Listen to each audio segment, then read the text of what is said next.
recuperação judicial de uma empresa de pequeno porte. 5 aspectos fundamentais. Eu sou Marcelo Andreatta, advogado, professor universitário licenciado, criador desse canal que compartilha com você conteúdos importantes de direito empresarial, sobretudo do tema recuperação judicial.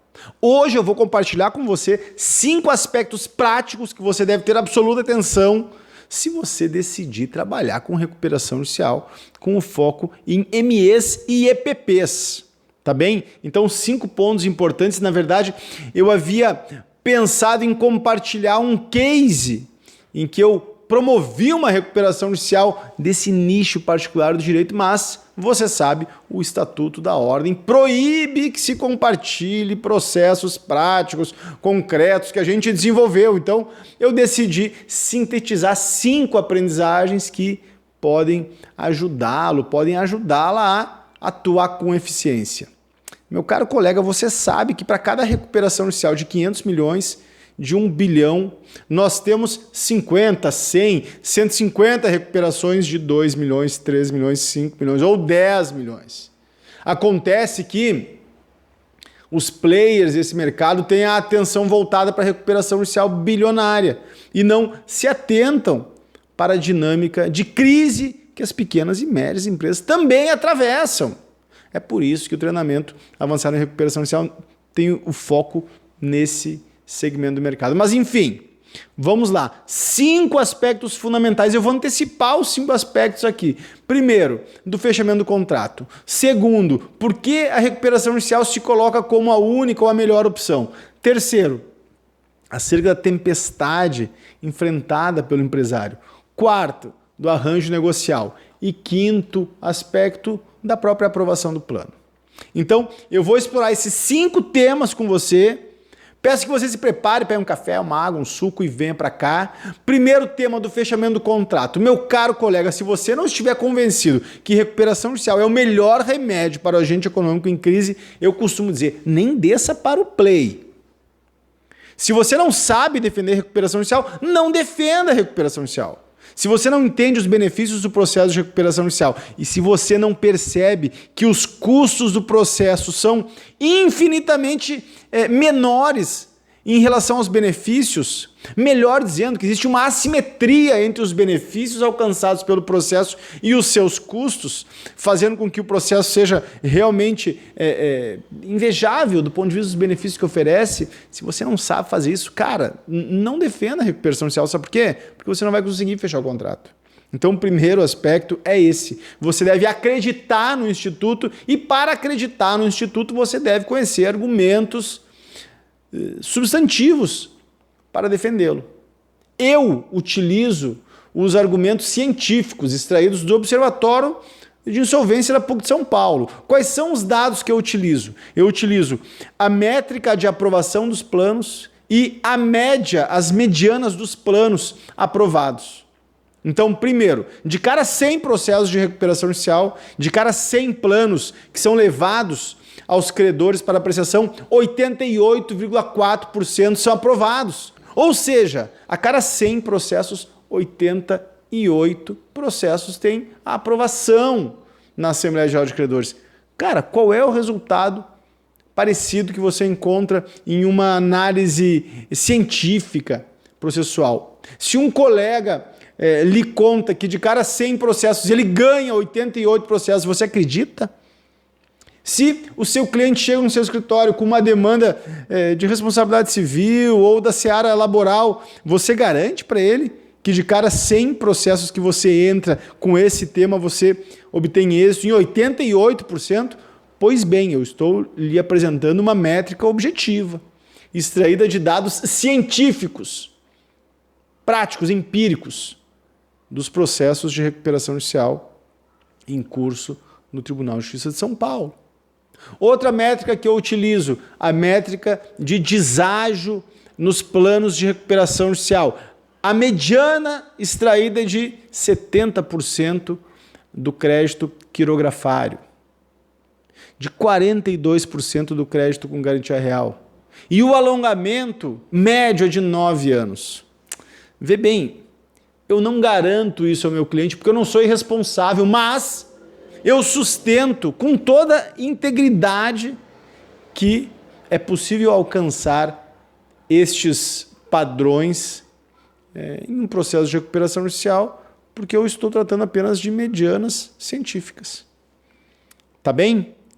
Por último, do ponto de vista técnico, recuperação judicial é o remédio jurídico para a empresa em crise. Não há outro remédio. Não há outro caminho. E eu trago todas essas variáveis para lhe dizer, você deve defender o instituto com a devida veemência. Por quê? Porque você está oferecendo, em última análise, a segurança ao seu cliente. E agora eu vou para a segunda dimensão, segundo aspecto dessa conversa. Recuperação judicial é a melhor opção. Eu costumo dizer que em temperaturas anormais, em condições anormais de temperatura e pressão, diante de execuções já distribuídas, diante de ações de busca e apreensão já distribuídas também, não há outra alternativa. É a única opção no processo de recuperação judicial. Razão pela qual você precisa indicar esse caminho para o seu cliente. Marcelo, não existem execuções em andamento.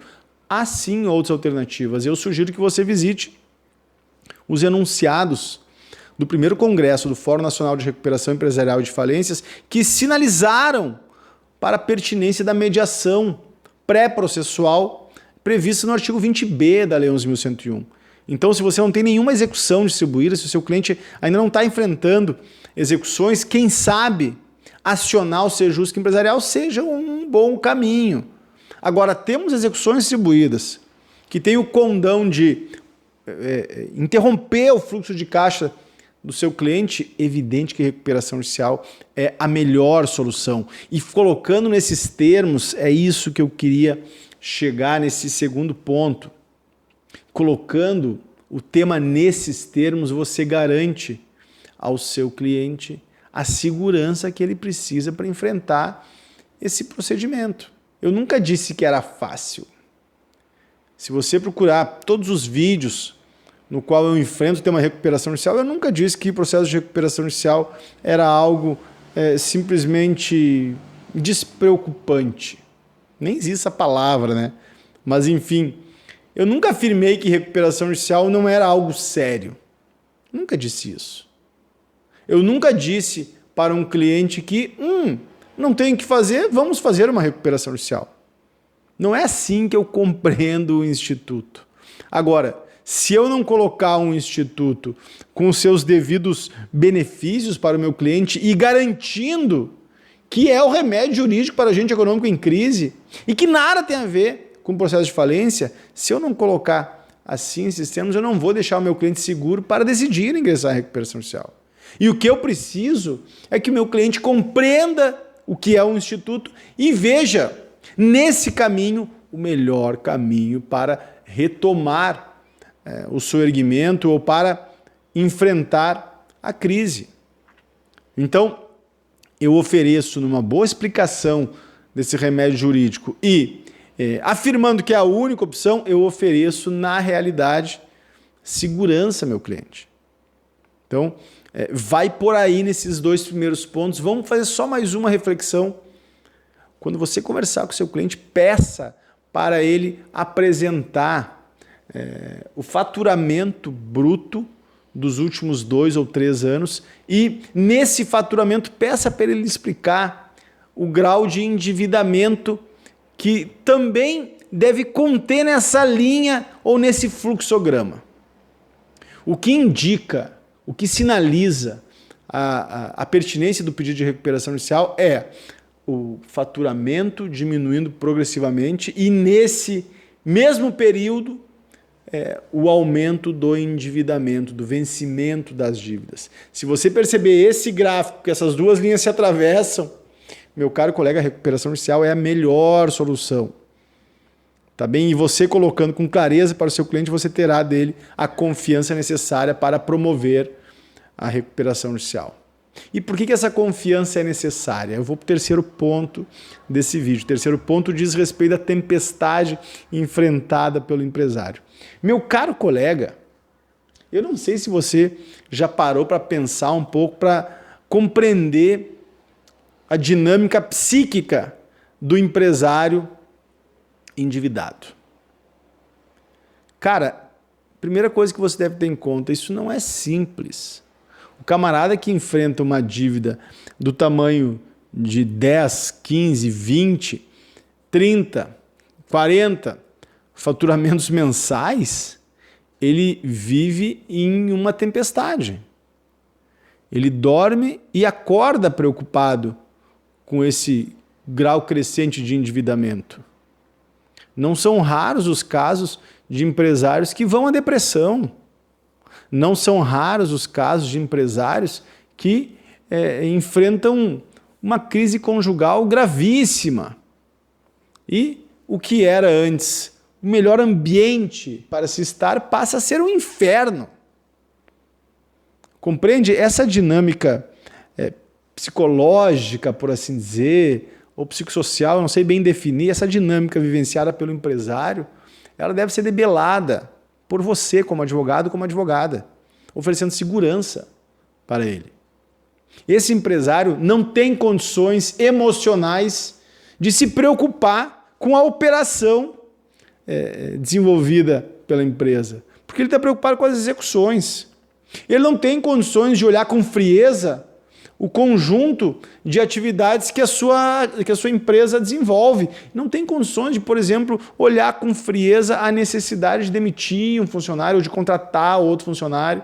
Não tem condições de analisar com frieza o bem-estar dos colaboradores ou o mal-estar dos colaboradores. Não tem condições de observar com frieza quais são os novos mercados a prospectar, quais são as dinâmicas operacionais, quais são as dinâmicas de gestão necessárias para fazer render o seu empreendimento. Ele não tem condições de fazer isso porque ele não tem condições de sentar e almoçar em casa com tranquilidade. Ele não tem condições de ter um turno tranquilo.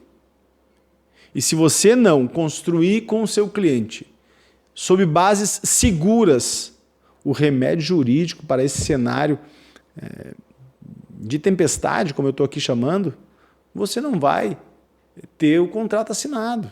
Você não vai conseguir empreender juridicamente as condições para o soerguimento econômico da empresa. Nunca esqueça, recuperação judicial é um remédio jurídico com finalidade econômica alcançado pela via negocial. Esse remédio jurídico ele só é ministrado se você convencer o seu cliente. E a melhor forma de você convencer o seu cliente é explicando as métricas científicas.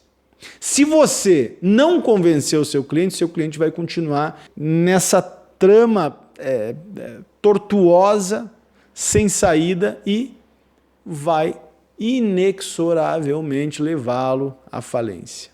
É disso que se trata. Você, portanto, deve dar segurança, e segurança significa recuperação judicial é o melhor remédio. Eu vou conduzir esse processo, você vai focar no que você é bom. Você não é bom em discutir dívida, eu sou bom nisso. Você não é bom em se preocupar com o processo, eu tenho a qualificação para isso. Você não é bom para ficar preocupado com os credores, essa preocupação é minha. Você é bom em prospectar novos mercados, em gerenciar com competência o seu negócio, em ampliar o faturamento, enfim, em dedicar todas as suas energias, toda a sua atenção ao que é fundamental, que é o objeto da sua empresa. O que ela produz, o serviço que ela presta. É isso que a recuperação judicial deve oferecer e é isso que você vai fazer para o seu cliente. Percebe que esses pontos são fundamentais? Se eu não oferecer segurança para o meu cliente, sequer meu cliente vai ingressar com o pedido de recuperação judicial. Por outro lado, eu devo oferecer segurança, sim, porque essa é a forma íntegra de eu ajudá-lo.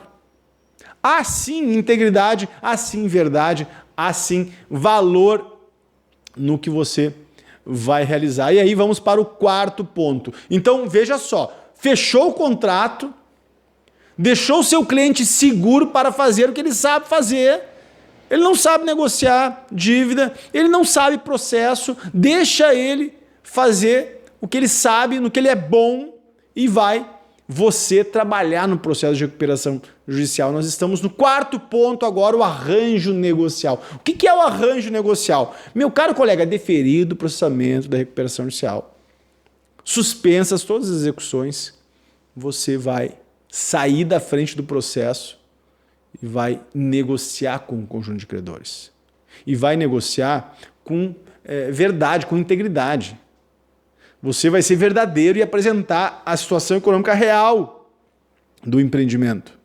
O que de fato produz financeiramente capaz de dar conta do conjunto de compromissos. Esse é o primeiro plano de recuperação inicial que você vai juntar em até 60 dias, máximo de 60 dias após o deferimento do processamento da recuperação inicial. Você sabe, dias corridos, não tem dias úteis no processo de recuperação inicial. Então, dias corridos. E nesses 60 dias você vai juntar um plano de recuperação.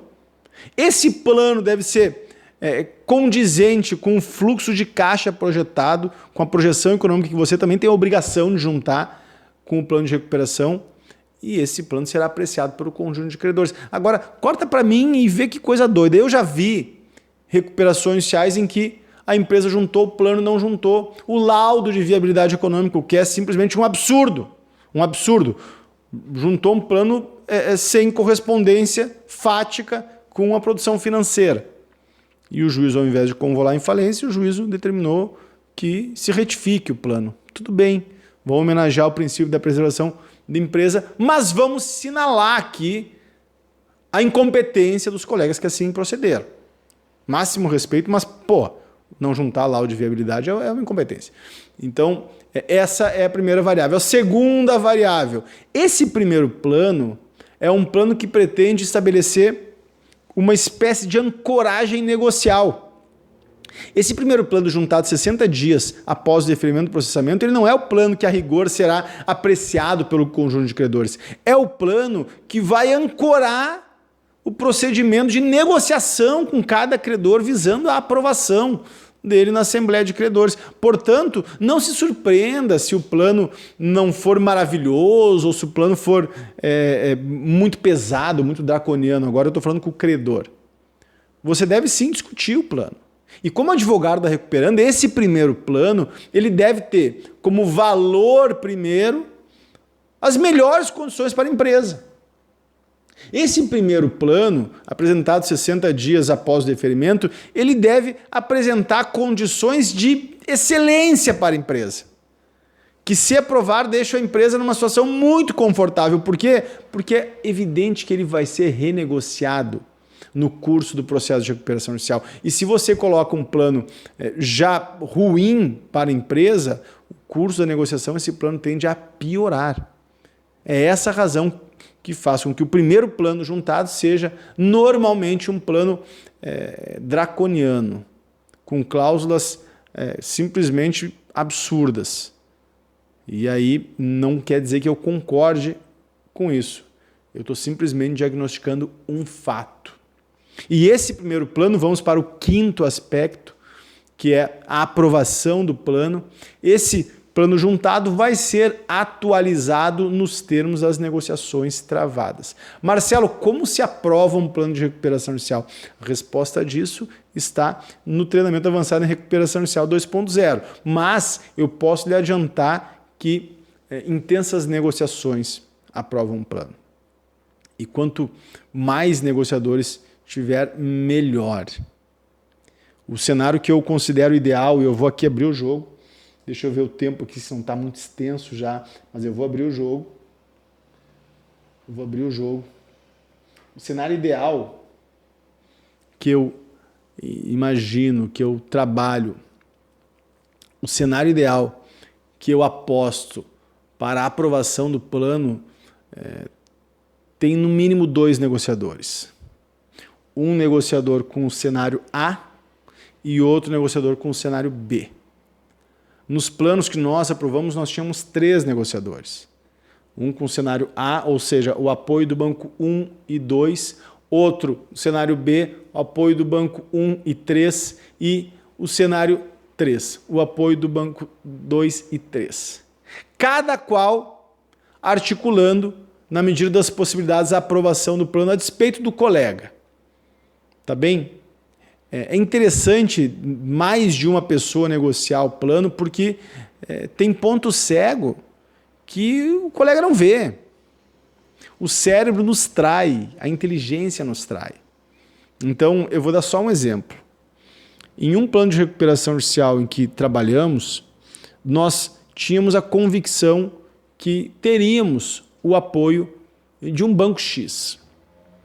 Eu, negociando na terceira linha, tinha convicção que teria apoio desse banco. E construí toda a minha negociação em cima do apoio desse banco e de um credor fornecedor estratégico.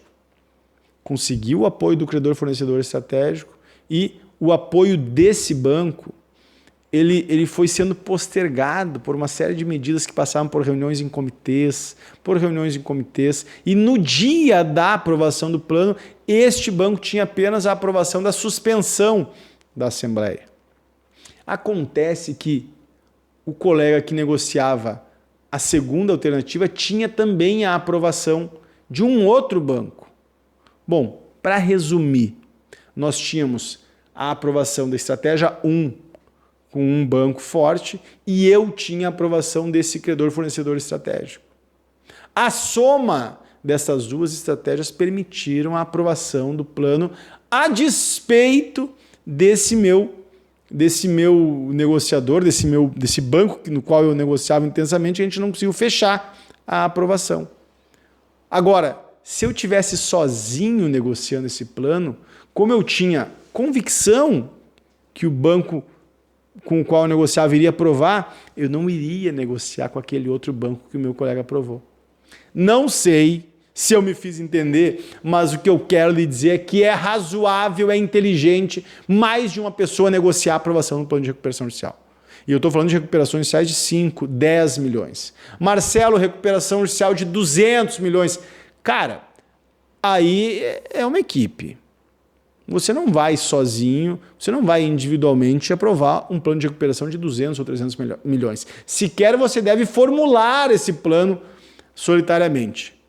Também recomendo que você tenha uma equipe para produzir um plano nesse nível, mas nós não estamos tratando de recuperações judiciais de 500 milhões ou de 200 milhões. Nós estamos tratando de recuperações judiciais de EPPs. Então, assim, eu encerro 5 pontos. Esses 5 pontos são fundamentais para se pensar em uma assessoria qualificada a empresas de pequeno porte. Eu pensei do ponto de vista prático, meu caro colega, esse nicho particular do mercado é negligenciado pelos players que atuam em recuperações judiciais. Por isso eu chamo a atenção para você colocar na sua órbita, no seu olhar, este segmento interessantíssimo. Se você gostou desse vídeo, eu peço que você se inscreva no meu canal, curta-o, envie um comentário e vamos seguir por aqui também esse diálogo. Grande abraço e em frente.